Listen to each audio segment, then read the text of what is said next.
Today I want to tell you my story. And it's one I haven't told you before because it's imperfect and it's messy and it's vulnerable.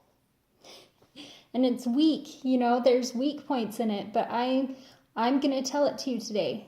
So many of you know that I have a little boy who has autism, and he is my little joy. Oh, I just love him. And it's been such a blessing to go through this process with him. But at the beginning, I didn't feel like it was a blessing. It was my big trial. And I'm not saying that it wasn't my big trial, but it has become. You'll notice in your life that your biggest trials become your biggest blessings, your biggest opportunities for growth. So when I realized that there was something wrong, I went through this mourning process. We got our diagnosis and there, I felt sad. I had to go through this grieving process because he wasn't going to have the life that I envisioned for him. He wasn't going to be able to do the things that I thought that he should be able to do. And so I was so worried about that because I thought that if I wanted that for him, he was going to want that for him.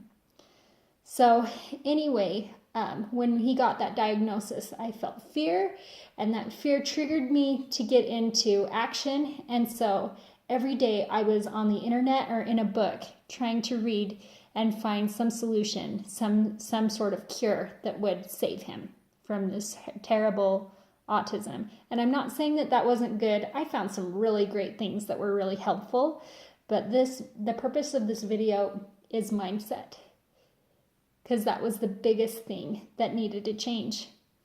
Did my boy need to change, or did I need to change? I didn't realize that it was me for a long time. One day, I was doing my dishes and I looked over the countertop and I looked down into the living room. He was just playing with some toys. And I looked over at him and he did something that triggered that thought, autism. Autism, that's that thing we need to fix. And then it would get my mind going, we've got to fix this, we've got to fix this. And then all the ideas would come, what can I do, what can I do? So he was in there, he was playing with his toys, and he stopped for a minute and he flapped his arms. And I was just like, oh, nope, got to fix that. And so right when I was doing that, I felt some inspiration hit me and go, no. You try that again. And so I kind of looked at it for a minute and I was just like, okay, what was I feeling when I just did that? I was feeling a lot of fear. I was feeling a lot of shame and inadequacy. I was making it about me. So I felt this feeling, make it about him, love him.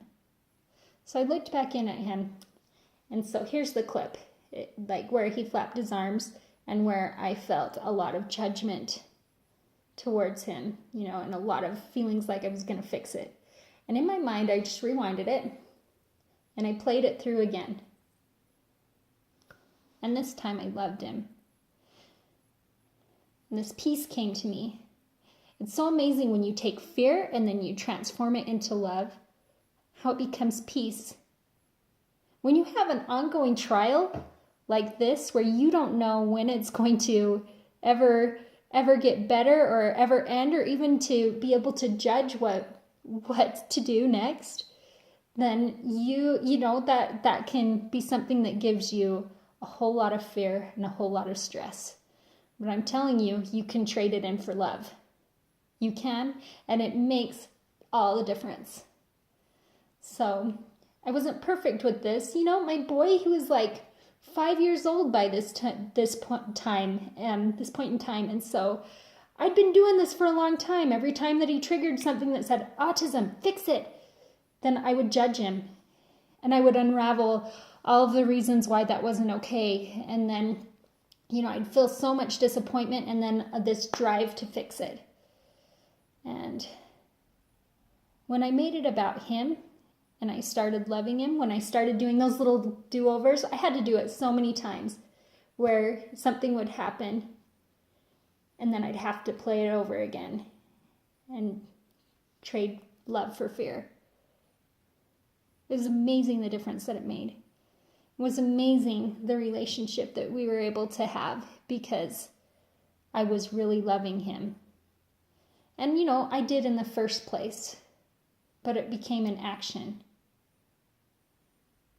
And I let go of the disappointment and the fear and the perfectionism. And the thing that was neat is I actually learned how to do that for myself too. Actually gained a whole lot of compassion for myself. And when you can do that for yourself, then it can just spread to your family and to the people you're around. It can spread to whoever you're with. And so that's what I want to leave with you today. Love equals peace. So when you're feeling any shame, any fear, any insecurity about your trials in your life, if you'll just go and you'll just transform that into love. I have this thing I do in my mind where I put a love bubble around my fear and I just let it hug the fear. And then pretty soon it just all becomes love. Because love heals. Talk to you later. Bye.